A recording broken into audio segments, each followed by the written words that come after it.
Right away. There we go. Good afternoon. Welcome, everyone. Deputy Mayor Tom Hutchinson, and I'm the Chair of the Committee of Adjustments. Item number one on today's agenda is we'll call the meeting to order. It is 2:00. This is the September 3rd, 2024 Committee of Adjustment meeting, and we do have quorum as all members of the committee are in attendance. For this meeting, we're using both audio and video. The meeting is being recorded and will be posted on the West Gray website at www.westgray.com. The technology for this meeting is being managed by the West Gray staff. Anybody online, please refrain from clicking buttons throughout the meeting unless prompted. And before we continue, I'm going to ask Communications Coordinator Ms. Noble to provide an overview of some of the other key points for the meeting. Ms. Noble, please. Thank you. And through you, Deputy Mayor Hutchinson.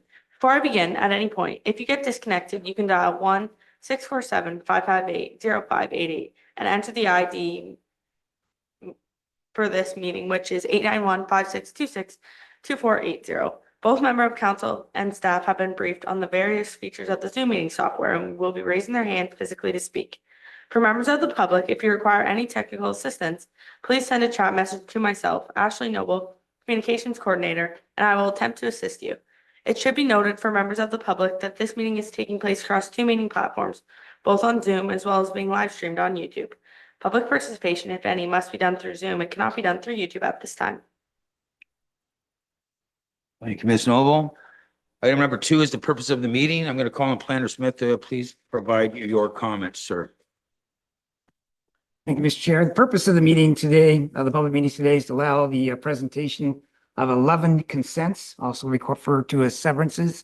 They are being presented in 4 distinct packages, so 11 consents, but over 4 quote-unquote public meetings, and to allow interested members of the public and the opportunity to ask questions or to offer comments regarding the applications.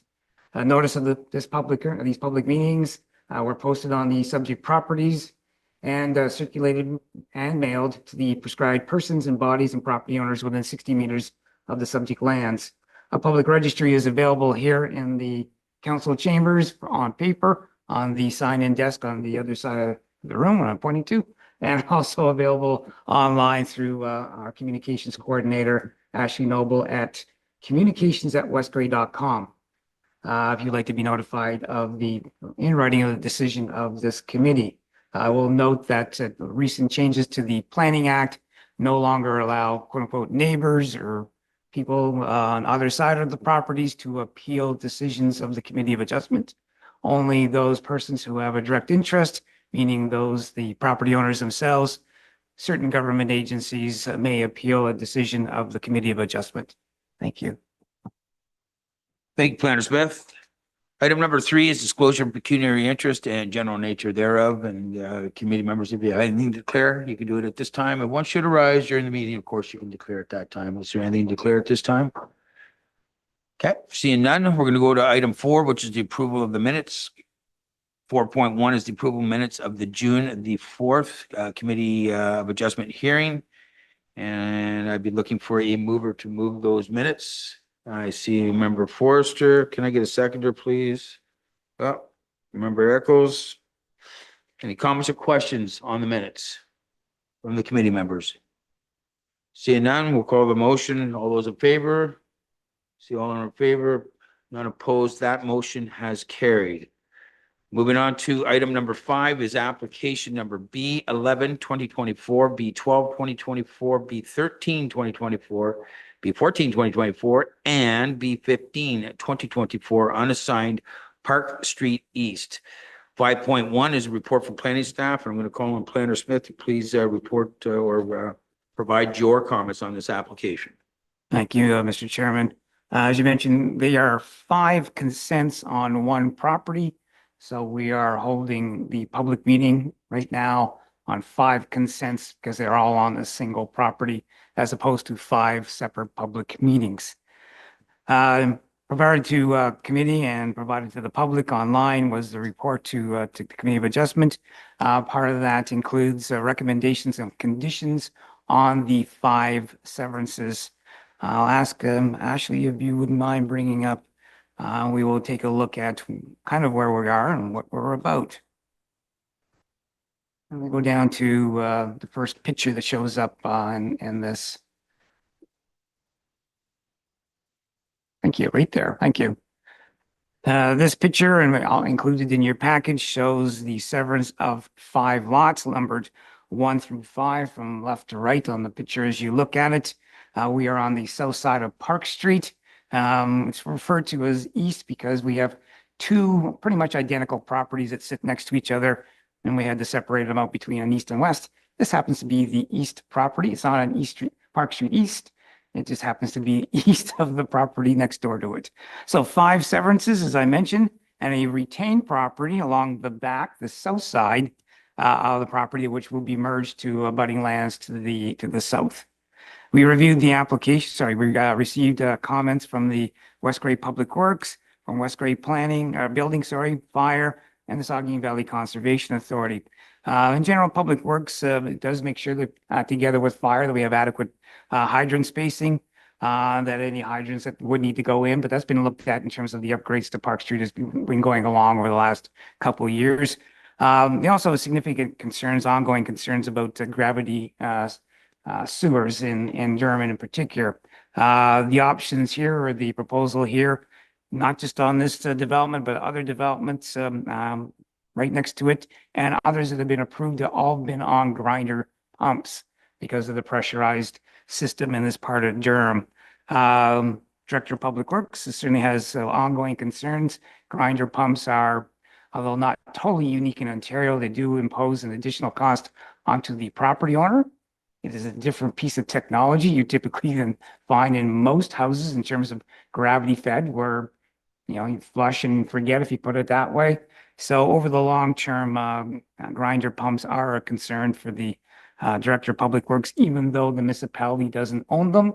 He has found over a period of time that people come back to the municipality saying, you guys need to fix our problem, even though it is a private lot owner problem.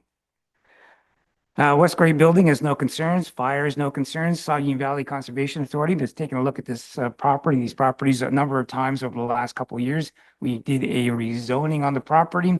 Has been referenced in your report, and there has been an SVCA permit issued because it is partly within the flood fringe and or floodplain area for the Saugeen, but that has been reviewed. We haven't received any comments from the public as of the dating of the writing of the report. We reviewed the application against the provincial policy statement. Provincial policy statement requires that all planning considerations be consistent with the policies of the province of Ontario.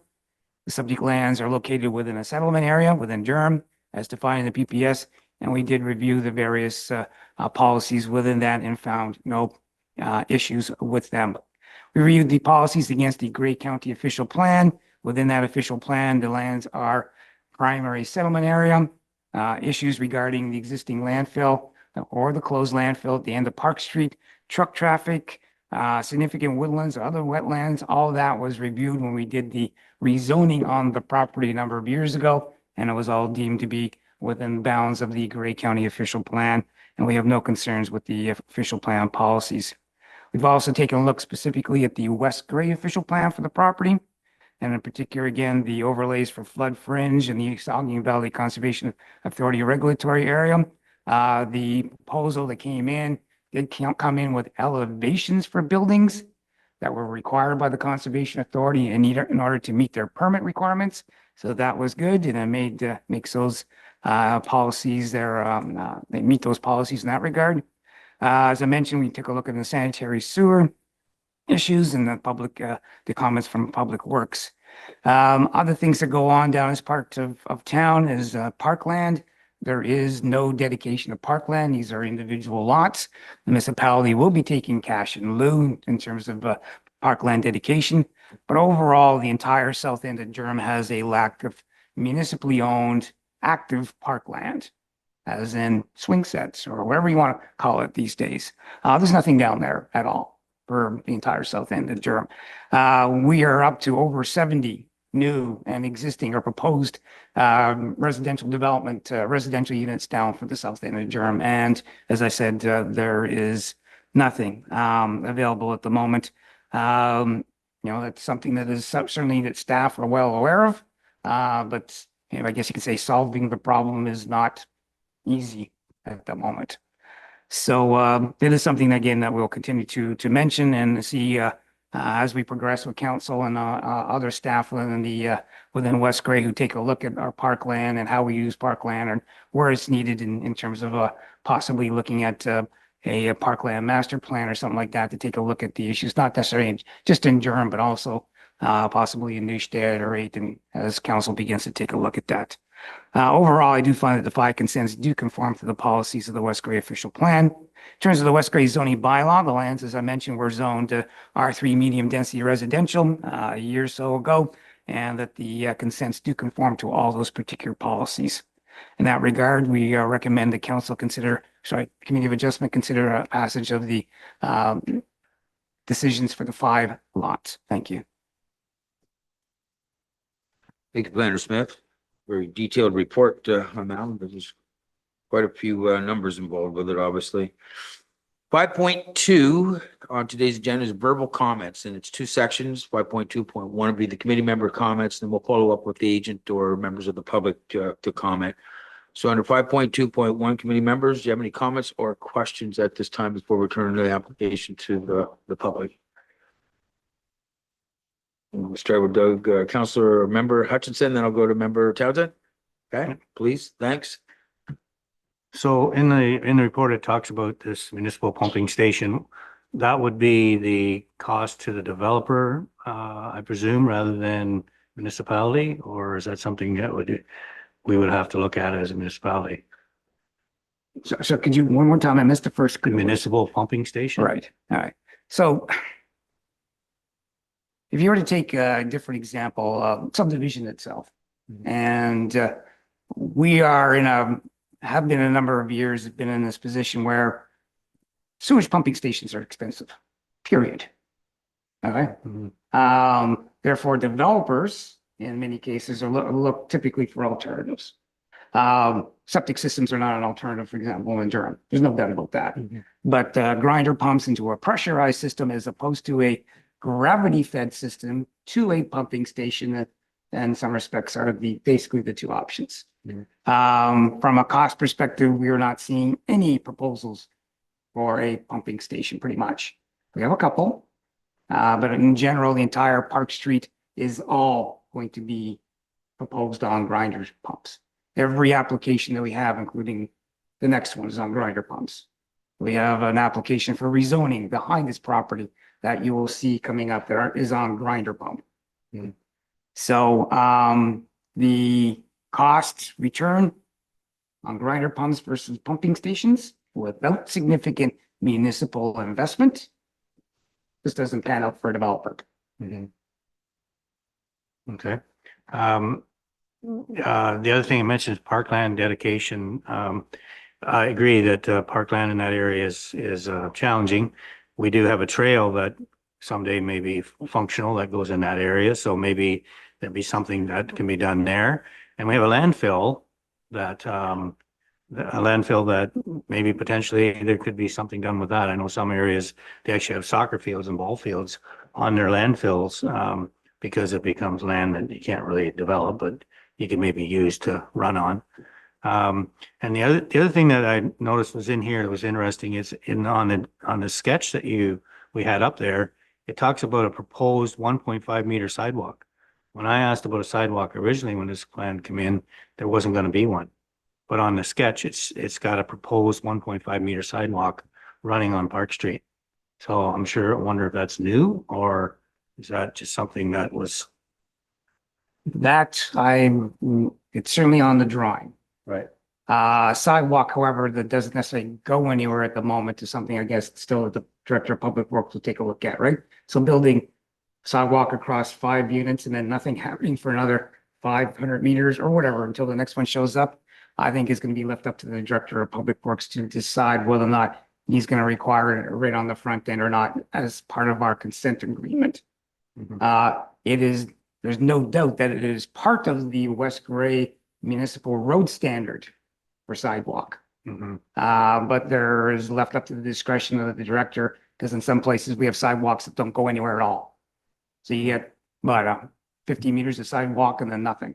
And then it also poses a problem for him in terms of maintenance in the wintertime. For a sidewalk then that is quote unquote closed in the middle of nowhere. Anyways, he will be taking a look to see whether or not he will require it on this one. And on the subsequent applications, we'll be taking a look at too. These two properties are contiguous. Yeah, just think when there's development, eventually we have to do the repair east of this development on Park Street. So I presume that we walk in then. So it just seems to me it'll make a lot more sense to put a sidewalk in when you're doing the curb than to tear up somebody's lawn to put a sidewalk in later. But anyways, I think that was discussed earlier on, so I'll leave it there. Thank you. Okay, thank you, Member Hutchinson. Member Townsend, go ahead, please, sir. Thank you. Just a question and it's maybe been explained before. So if I'm in unit 2, 3, or 4, now it talks about that retained to be merged with the property to the rear. Now, is that the property that's butting up to it, or is that going to be a way for 2, 3, and 4 to access their backyard? Should they have to, if you're building a deck or whatever, are you carrying stuff through your garage and through your house? Are you booming it over or?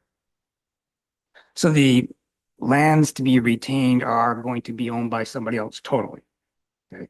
But within the decision sheets, you'll see in some places the words easement and all the rest of it, which is the access to the rear yards.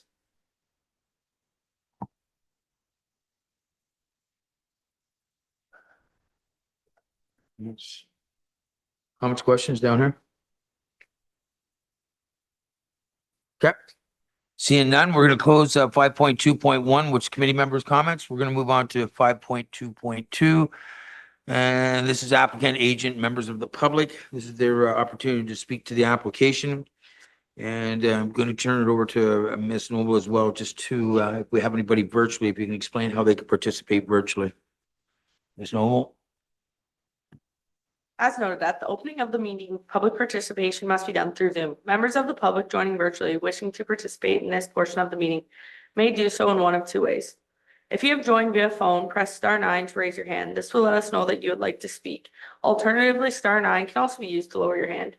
If you have joined virtually, you can either raise your hand by clicking either the blue or yellow hand icon located in the bottom corner of your screen, or by sending a chat message to myself, Ashley Noble, Communications Coordinator, either stating that you would like to speak or what you would like read into the record on your behalf.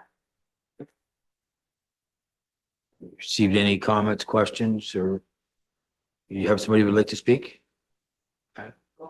No, just virtually, sir. Oh, no. Just looking at Ms. Noble there.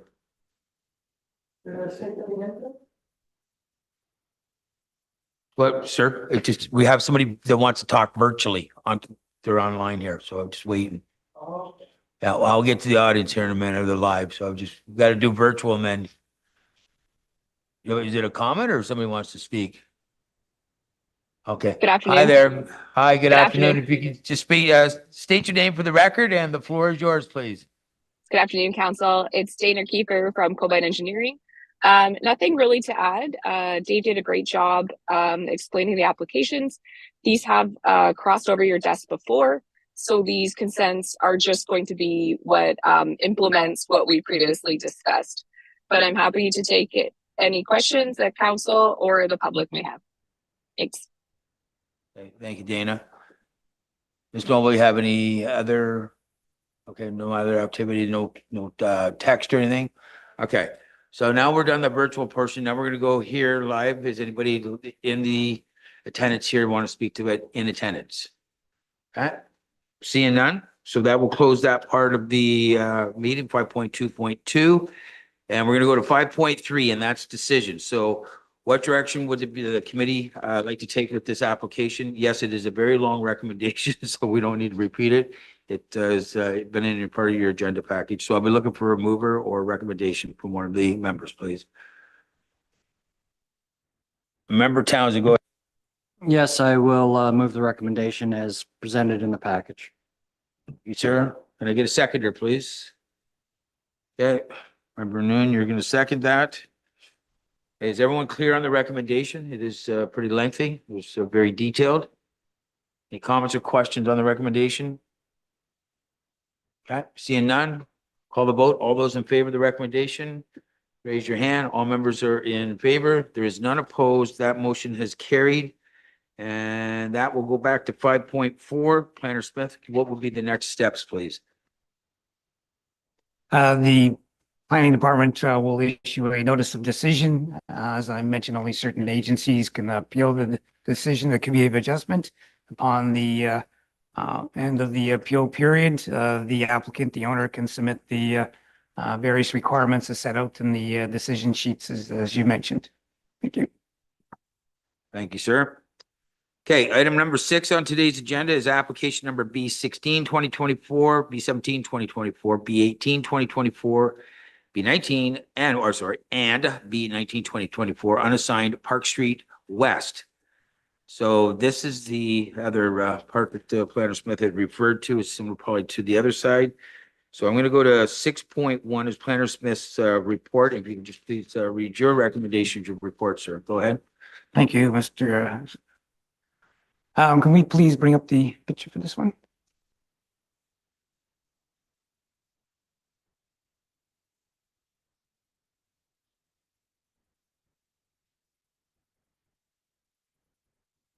Yes, thank you.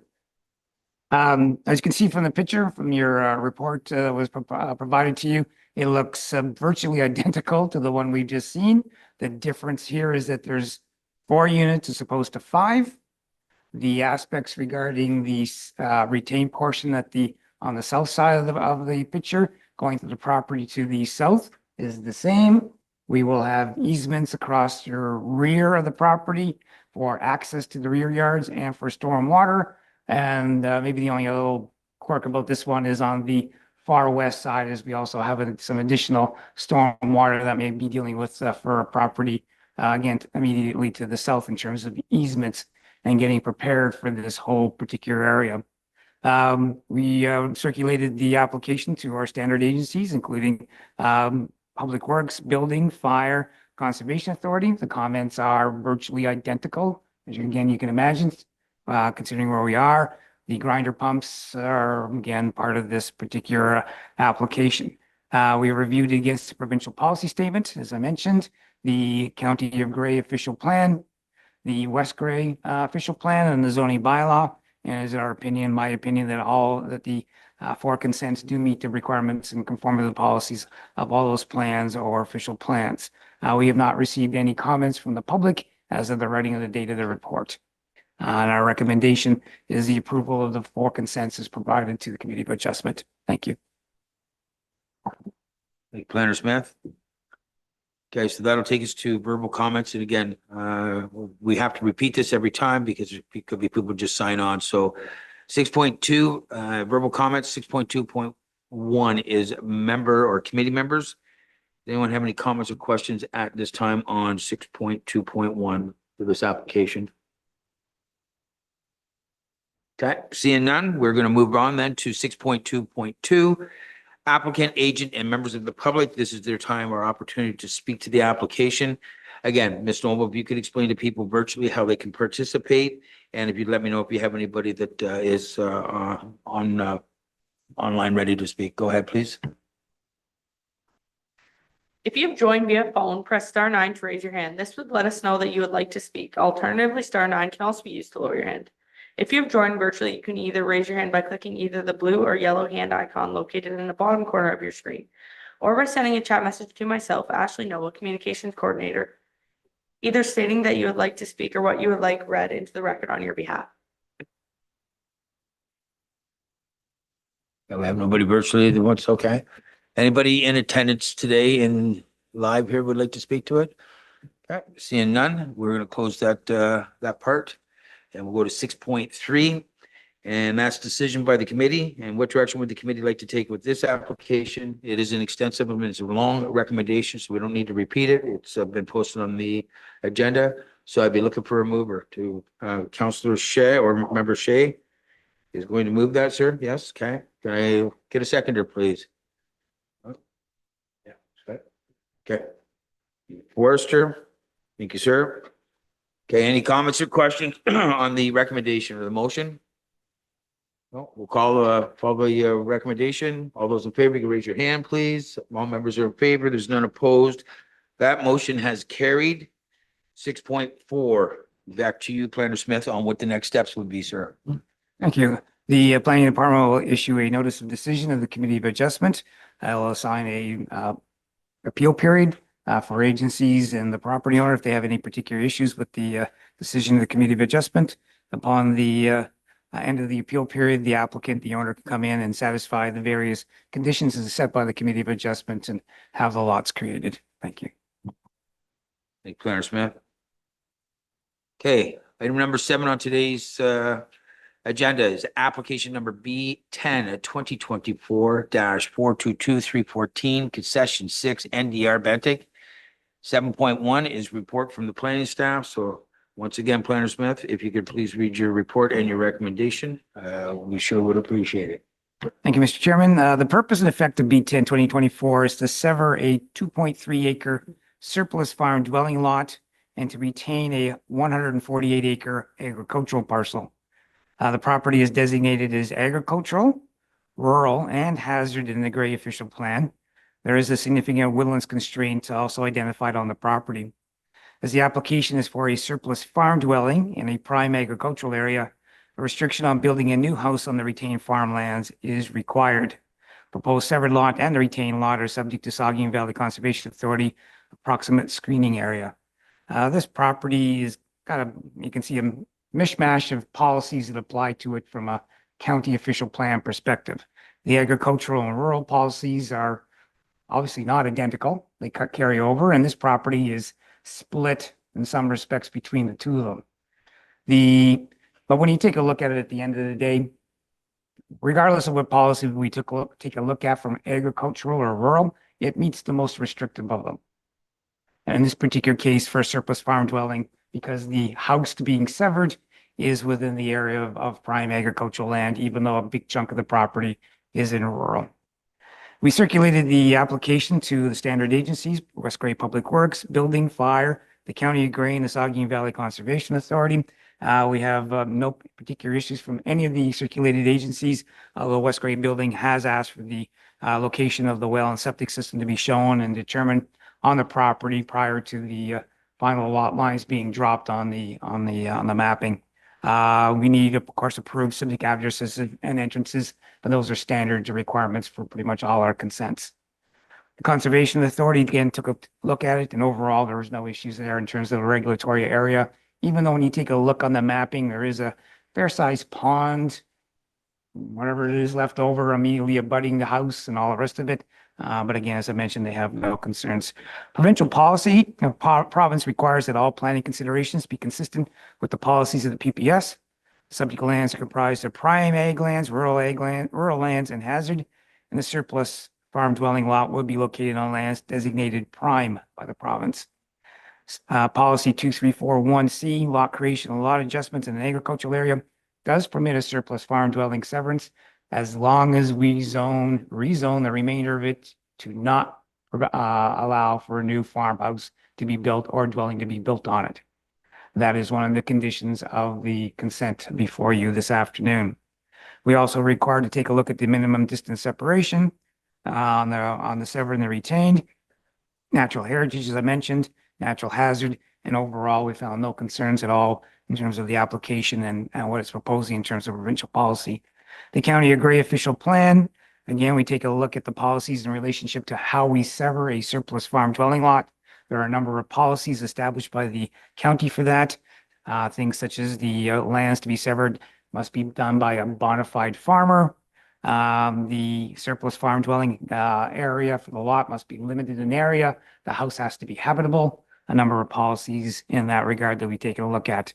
And overall, the owner of the property at this particular time does own multiple farmlands through both Gray County and into other counties. Overall, the house is still is habitable at this particular time, and the 0.94 hectare lot that's being proposed at 2.3 acres is not overly large, considering its current arrangement in terms of lawn and so on and so forth. Overall, we do find that the application does conform to the policies of the County of Gray official plan. We took a look at the West Gray zoning bylaw. There are a couple of things in there that will need to be adjusted in terms of a zoning bylaw amendment. That zoning bylaw amendment is going to cover off, again, the restriction on a new house, but also on some lot frontage and lot area requirements that are coming off for the severed. And that will be dealt with through a application to the municipality of West Gray and heard by the council at West Gray at a future meeting. Overall, I'm of the opinion that the application does conform to the West Gray zoning bylaw as long as an application for zoning amendment is submitted. We recommend that the consent be approved by the Committee of Adjustment. Thank you. Thank you, Planner Smith. So 7.2 on today's agenda is verbal comments. Again, two parts to it, 7.2.1 committee members. Then we'll follow up with 7.2.2 agent applicant members of the public. So 7.2.1 committee members, do you have any comments or questions on this application? Okay, Bill. Member Forrester, go ahead. Thank you. So there's a restriction on the retained parcel that you can't build a new house on it. Can you build agricultural buildings on it? Yes. Other comments or questions? Member Eccles, go ahead, sir. By severing this house off, making it residential, will it have any MDS effect on surrounding buildings? It doesn't change because the house is there today. So the new lot lines don't change that. The MDS is always measured from a barn to the dwelling, not to a lot line on MDS 2. Okay, so it won't have any effect on the No, surrounding. it has an effect today Right. and the house is not changing. So. Okay.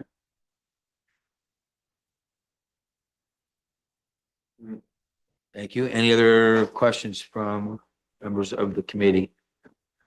Okay, seeing none, we're going to go on to 7.2.2, and that's applicant, agent, members of the public. This is your opportunity to speak to the application.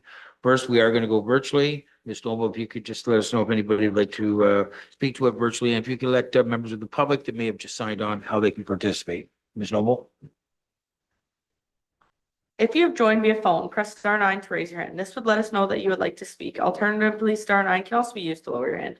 If you have joined virtually, you can either raise your hand by clicking either the blue or yellow hand icon located in the bottom corner of your screen, or by sending a chat message to myself, Ashley Noble, Communications Coordinator, either stating that you would like to speak or what you would like read into the record on your behalf. Okay, you have nobody virtually? Okay, is there anybody in attendance today in the chambers here who would like to speak to the application? Okay. You'd like to speak to it, sir? If we can just get you over to the table, please. You'll see a gray button on the microphone. You will need to push that, and I would ask you, sir, to please state your name for the record. And let me know when you're all set there. Just a gray button in the middle. So you're down. Yeah, go ahead, sir, and just again your name and fire away with your question. Okay, my name is Fred Hopkins. My property lies to the east of this property. And as a dairy farmer, I'm always concerned about, first off, as a dairy farmer, I'm at the stage where I will be probably moving on to something different in the next few years. And for those who don't know, dairy farming is very hard to get into, and probably to sell my operation as an ongoing operation is my most viable setup. So I'm concerned that the next guy that buys my spot, because of this application, that he may not be able to expand or do anything different. Because I know I expanded my operation here a couple of years ago, and it was quite a deal to go through all the red tape to move on. And that's my concern. And as a property next to it, they've already had one severance off that property. And the next guy that buys that property down the road, can he do anything with it? I guess that's my concern more than anything else. And I thank you for your time. So we'll going to reach out to Planner Smith. We can't all proceed in the future, but maybe No, no. can help us Again. with that to have some form of response. Everyone need to respond, Planner Smith. Maybe as I mentioned to Member Eccles, is that the house is there today. Any expansion of any barn, pig, chicken, dairy, would have to take that house into consideration in terms of its plans. The severance doesn't significantly change that. Certainly changes the owners around, but it doesn't change the fact that you've always had to take into consideration the house and will.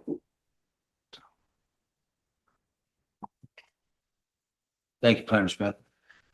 Follow-up, sir? Yep, that's kind of my concern, and just like to thank the members for hearing my thing. And the house is kind of, if they can't rebuild the house, this house has no hydro on it or anything. And it's been kind of left in a dire strait for the last number of years. So that's a concern too, as a neighbor in the neighborhood. And it would be for any use too, the same way. Anyways, thanks for your time. Thank you for your comments, Mr. Hopkins.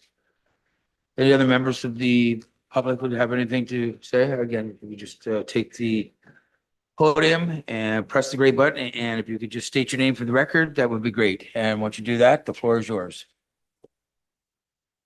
Hello, my name is Wim Snoek. I farm east of this property.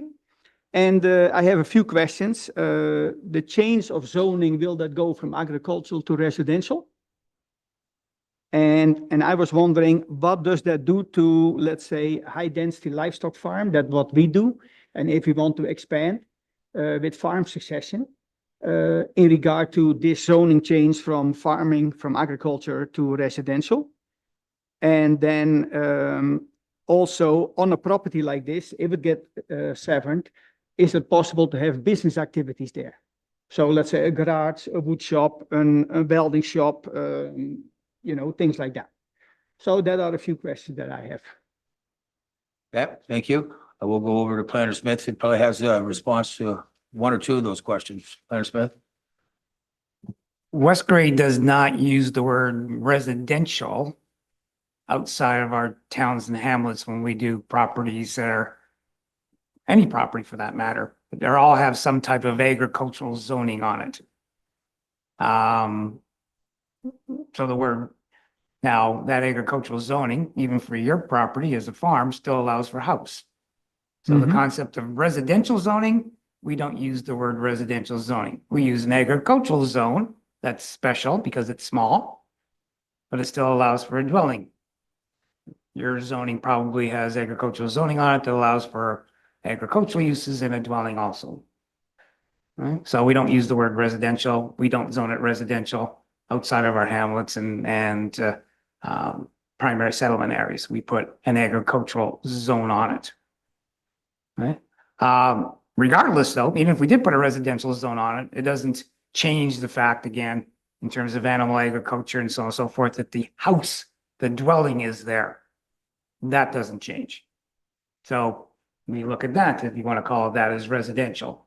So in terms of the MDS, the minimum distance separation, the word residential or agriculture doesn't matter. The fact is that there's a dwelling there. So in regard to distance to a barn, it doesn't make any difference if there is a house on a property or that it is a house severed of that property. Right. You got to remember is that you have lots of farms in Westgrade and other places that don't have any livestock agriculture on them. They're just farmhouses. Yeah, I know, but I mean, it could be Yes. because it does change that maybe the distance changes as well. That's just something. So there is no difference in that at all. There may be some changes, because I cannot say for sure, by putting a property line around the 2.3 acres. So it may not necessarily be measured directly to the house, but possibly to the property line, depending on certain circumstances. So that it can change for sure. That can change, yes. It's possible, yes. And like as in, that is already law, or you say it is possible and that means that it could be whenever or whatever? There's too many what ifs, okay? So. Because that When we- lot line will come quite a distance to our farm operation. So if I look down the future and my son likes to farm, so he's the one that's going to deal with it. It's not so much my concern, but I'm looking at it and I say, okay, now if that lot line, if you take the corner of the southeast of that lot, that comes a lot closer to my operation then. Let's say that way. Like I have nothing against the house severing off that. That's no issue to me. Like I hope somebody's going to live there and be happy. But for me, I'm looking down the road and what does it do to a high density farm, a high density livestock farm? If you cannot even say of that is an rule of law that's going to change or not, then I would like an answer on that question anyway, one way or the other. It's going to change. And in regard to business activities, is that possible? We allow for home occupation and home industries in our agricultural zoning. Home occupations and home industries are defined in our bylaw. We also allow on certain size properties through a zoning amendment to take a look at other opportunities, such as we see with some of our Amish and Mennonite communities. Yeah, okay, I have no problem with that. So yeah, for me, it was mostly the distance because we do have, high density livestock and probably in the future more of it instead of less. So is there a possibility I down the road get some enlightenment on that, or will that be up in the air for some time to come? It will always be up in the air in the sense that our calculations for how far back a barn is from a house is dependent on the expansion size, how many animal units you're adding, your nutrient management strategy, your manure management on property, liquid versus solid, in barn solid pack, outside of barn, and so basically, and the type of animal.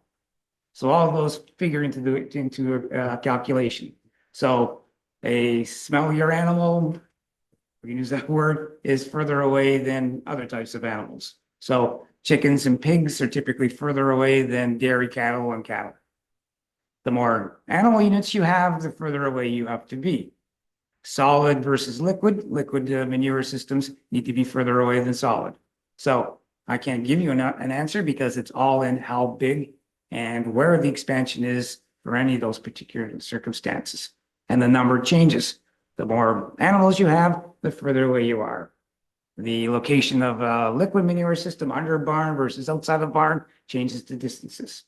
So it's all specific to the application at the time, as opposed to me saying you can have whatever today. If now they measure from the corner of the lot to my barn, then I'm not the rightful amount of yards away anymore because it was measured to the corner of the house. Is that an issue down the road? Can that be an issue down the road? So the province has had minimum distance separation guidelines for years, and their current set of rules say, if you got a house and you want to sever it off, MDS doesn't apply, period. That's what the county applies. That's what OMAFRA applies. That's what I've applied to the application. Yes, there's a new lot line. Okay, can't do anything about that. We're not going to put the lot line at the wall of the building, obviously. That would be patently unreasonable. Yeah. So I think what we looked at here is a minimum lot in order to have a serviceable lot, and considering where we're at. Is it going to have an impact to the MDS2? Yes, the house certainly did already. Right, and I'm not too sure whether or not there are other intervening houses between you and this particular one, or whether or not it's the closest. Okay. Well, that's not totally clears it up, but at least I get a picture. Anything further, sir? Thanks for your time. I appreciate it that I have an opportunity to speak. So Absolutely. Thank you for your attending. do I push on the button again? Yes, please, sir. Is there anybody else in the audience? Go ahead. You're next up, sir. Again, gray button, state your name for the record, and the floor is yours.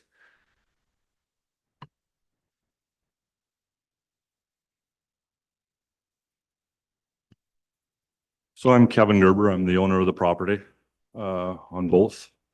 And I want to thank everyone for their part in this. And I want to also thank my neighbors for their concern. And I'm not here to do anything that is outside of my neighbor's realm. That's not why we're doing this. The reason the situation got to where it was is because we had tenants in the house, and tenants to me aren't a good scenario. So we had made the decision to take the house down, clear the property, and then I have a lot of land and I have a lot of houses, and so we've decided to sever some of them off because I feel it's wasteful to knock them down. And there's lots of people looking for properties. There's lots of people looking for houses to live in. And so that's why we took the decision we did to go this route. And I want to thank David for the work he's put into it. And again, I want to thank my neighbors for viewing their opinion. And yeah, we on women's side, the fence is basically on the side of the house there, right where it is now, the fence. It will come south a bit to the edge of the shed, but that difference isn't going to make the difference. I don't imagine when you come to do your part, whatever you want to do, because no, I understand. And so I'm just sharing those situations. We are by no means trying to be offensive to anybody. We are trying just to do what is due diligence. And as far as the question was asked about the hydro not being in there, there will be new hydro going in. That is the plan. The problem we had before, the hydro posts, there was 3 of them going through the field, through the middle of the field.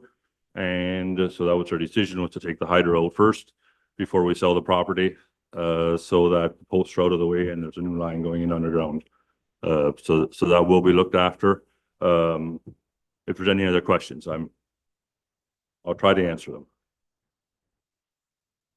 Thank you. And for, just for the record, anybody that's, would like to speak, we do need to go through the mics in case anybody would like to participate or hear us virtually. Because we can't all hear if we don't have a mic on. So that just wanted to make sure everybody's aware of that. Any questions from, do you have any questions, sir? You can go. Okay, thank you. Thank you. Okay. So it was just a comment, sir. It was just basically a statement. I didn't see any questions there. Appreciate you for attending.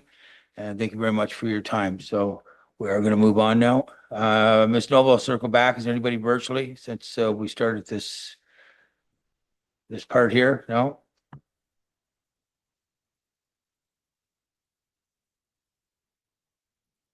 Okay. So we'll close that part of the meeting. That'll take us on to 7.3 and decision by the committee. What direction would the committee like to take with this application and recommendation? Again, it's an extensive one. It's in there. So we look for a mover. Member Townsend, go ahead, sir. I will move the recommendation as presented in the report. Sure. Can I get a seconder, please?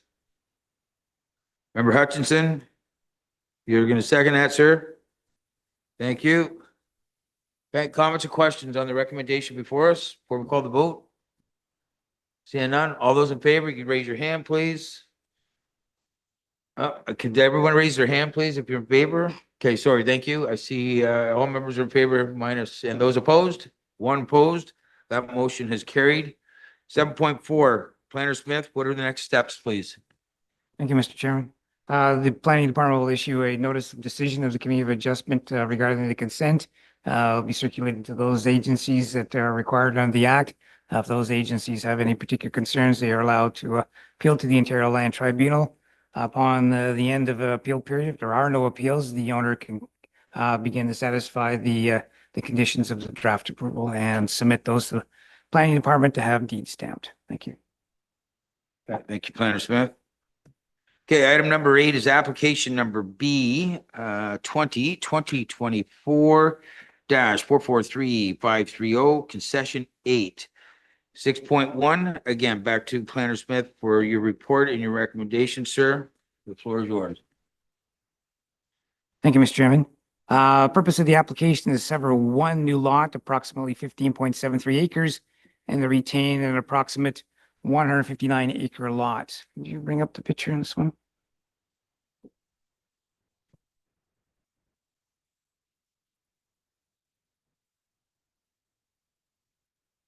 Good, yes. This property is known as the Ferns Golf Resort.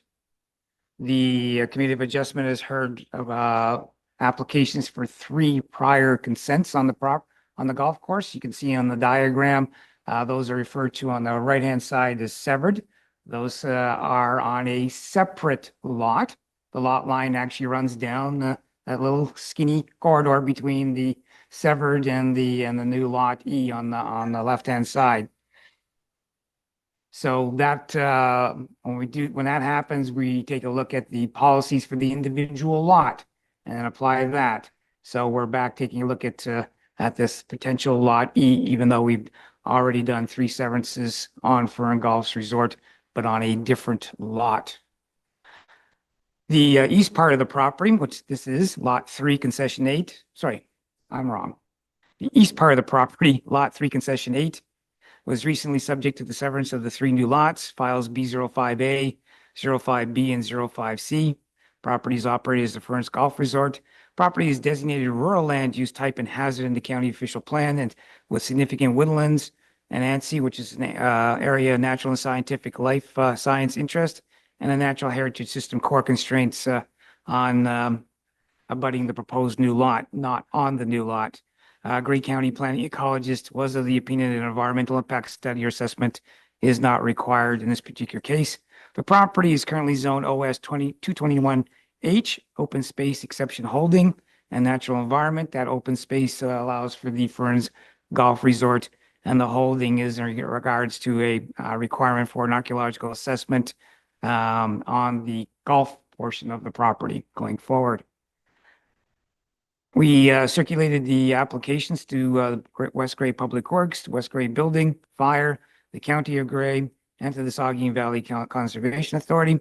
Particularly, Gray County staff and ecological assessment feel that all the requirements for environmental impact study or assessment can be waived in this particular case. They did ask whether or not MDS calculations were completed. This is different because it's not a surplus farm dwelling lot. This is a new lot, a vacant lot. We did take a look at MDS in this particular case. Saugeen Valley Conservation have no concerns. The consents are located well outside of the SVCA regulated area. Saugeen Ojibwe Nation, our First Nations partners, were also circulated, and here they have no requirements or concerns. In fact, they see that the ability to remove the archaeological assessment from the lot to be severed, not from the remainder of the golf course, would be suitable in terms of moving forward with zoning. We did receive one letter from the public expressing concerns regarding the impact any construction of an extension to the hydro lines that are located within the West Gray Road right-of-way would have on the destruction or removal of trees. Hydro lines will may have to come down the roadway, and they didn't want to see any the nice tree cover that's within the right-of-way to be removed within that. However, as I mentioned in the report, is that clearing for hydro transmission lines, making sure our existing hydro transmission lines are safe or protected from trees and all the rest of it is an ongoing Hydro One requirement, and they will have full discretion on what trees need to be removed if any hydro line is erected or extended in this area. Reviewed the application against the provincial policy statement. Provincial policy statement requires that all planning considerations for the municipality be consistent with the policies of the province. In this particular case, the subject lands are located on rural lands, and we reviewed the various policies in regards to that and have found no particular concerns or issues in terms of provincial policy. We reviewed the application against the County of Gray official plan. As I mentioned, the lands are rural. This allows for a number of severances per lot, not per property. So the property you can say is all the Ferns Golf Resort, but consists of multiple lots. So the severance policies are applied per lot, and which is why we end up with the ones on Lot 3 already and the proposal for Lot E on this side. In this regard, we found no particular issues or concerns with the County of Gray official plan. In terms of the West Gray zoning bylaw, as I mentioned, the Fern Golf Resort is OS 221-H, an open space exception holding and a natural environment zone. It does permit for the golf course, but would have to be rezoned for Lot E in order to provide that going forward. And we've included a condition to that effect within your within the recommendation. It's my opinion that provided the zoning bylaw amendment is approved and enforced, that the consent would be consistent with the intent of the West Gray zoning bylaw, and we recommend that the consent as presented be approved. Thank you. Thank you, Planner Smith. Okay, 8.2 is verbal comments. Again, 2 parts. 8.2.1 committee members, followed by 8.2.2 applicant, agent, members of the public. So 8.2.1, committee members, any comments or questions on this application? Member Hutchinson, go ahead, sir. Yeah, just to clarify the lot situation, like my understanding, you can have four severances or four different lots within a 100-acre parcel. Is that correct? Like this one we're talking about, lot 3, it has 159, it's a 159-acre lot retained, taking 15 off, I guess. So does that mean that parcel can have up to 4 lots within that parcel? Like it's not 100 acres, it's talking about 160 some acres. Right. So you're close. Yeah. So there's a difference between the property, which is 158 acres, and the lot. So the county plan talks about the lot, the original Crown lot, lot 2, which is 100 acres, not 158. So we apply the severance policies per the original Crown lot. That original Crown lot can be 100, some of them are 20s, or sorry, 50s, and so on and so forth. So Right. in this particular case, you're close because the number of severances permitted on 100 is correct, but it's not applied against 158, it's applied against 100. Right. Okay. So we've already done a severance of 3 on the east side, which so that on that's a separate 100 acres than on the west side of basically the driveway sort of splits the properties, it looks like. Correct. The difference between lot 2, which Yeah. is where we are now, Yeah. and the lot 3, where we've done those previous. Okay. Okay, thank you. Your mic's on there. Any follow up there, Member Hutchinson? No? Member Echoes, you have a question? Go ahead, sir. Just a couple, a lot of these, rural areas, lots like this, surprisingly merged on title. We're certain that these two are separate lots and they're not merged on title? You're talking about lot 2 and lot 3? Correct. Doesn't matter to the application.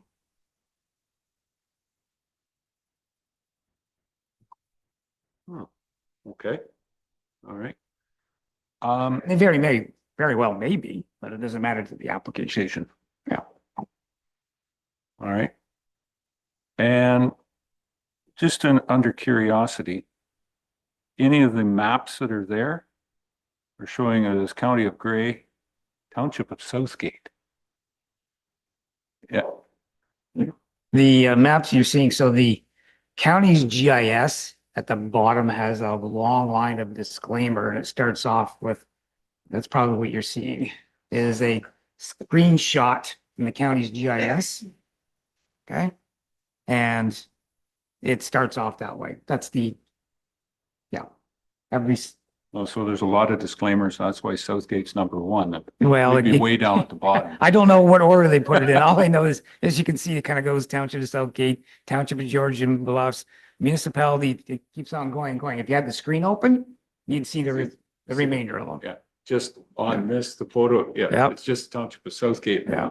It's always in the same order, so it never, yeah. Yeah, and I guess where the confusing part of that is that the application ahead of this was in the township, the digit number and whatnot, Township of Bentic. This one's just concession A. I know it's in Gun Elk, but just for reference from anybody out there yeah. And then at the bottom, it says it's in Southgate, and I went, whoa, maybe that's why we didn't say it was in Gun Elk. It's fine. Thank you, Dave, for the frivolous comment. On my part, certainly not on yours. Planner Smith, where are we on that list then? Just to answer Member Echoes. Yeah.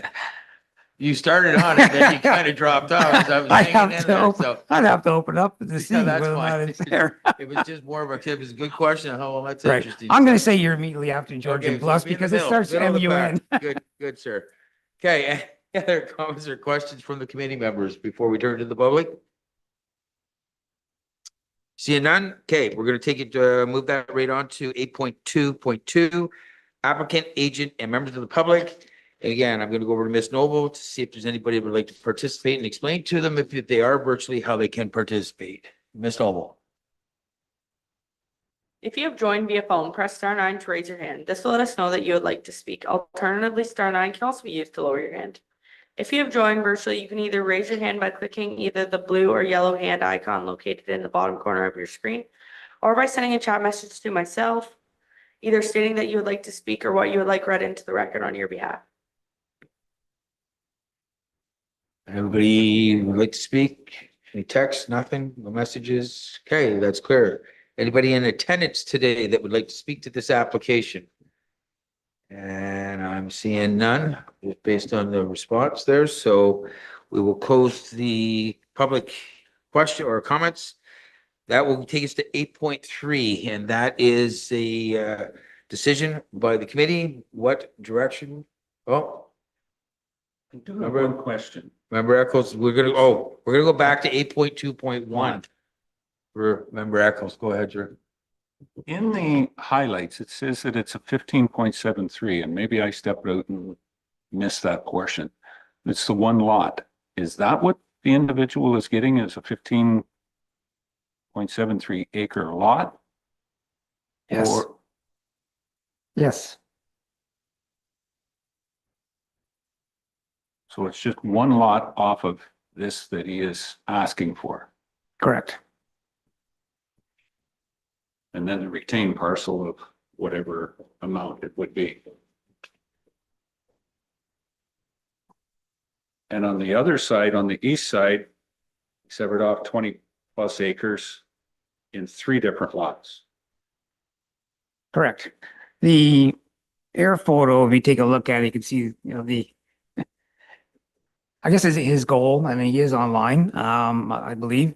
I think there's maybe 2 or 3 holes of the golf course that are kind of going with the lot as a little kind of bonus. His golf course is getting smaller. There's no doubt about it. It's not going to be probably the same number, but between the trees and so on and so forth and a couple holes, he thought that maybe it might be an interesting parcel to sell that respects with two holes on your property. So it meets the requirements for size and frontage and all the rest of it. So the lot lines are a little funky, but basically I've said if you can survey a circle, then sometimes maybe a circle should be the lot. So as much as we like straight lines and square lines, this particular one does follow along some tree lines and things like that between the fairways where he's got a proposed. Although, as you mentioned, Member Eccles, it is on the larger side, yes. And it'll be 3 hole. They're gone.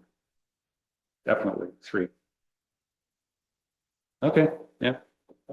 And so if I could, so at this 15, is there any chance at all of coming back and trying to sever any portion of this 15 plus acres? Yes and no. It's certainly large. Right. The county does have a kind of a is it 3-to-1, 2-to-1, 3-to-1 ratio in terms of lot frontage to depth. In other words, they didn't Right. want some of the very long skinny lots because you got frontage, right? So it'll Mhm. make the lot 30 meters wide, but in order to give you the acreage, we'll take it back 500 meters. No, we do have a minimum lot frontage to depth requirement. So taking the 205 to the 315, maybe they might be able to go, yes. So we go back to the splitting of the original, if you know what I mean, right? So it's got nothing to do with Fern Golf Resorts after the fact. The individual who buys 15.73 can sever it, could possibly sever it because it's still within the lot 2 total number of lots. It's configuration that becomes part of the question, more Right. so than the ability to sever. Okay. Thank you. Yeah. Sorry. That's all right, it's fine. Well, anybody have any other comments or questions? So I will go back to 8.3. Decision by the committee. What direction would the committee like to take with this application? We're looking for a mover. Member Noon, there you go. Go ahead, please.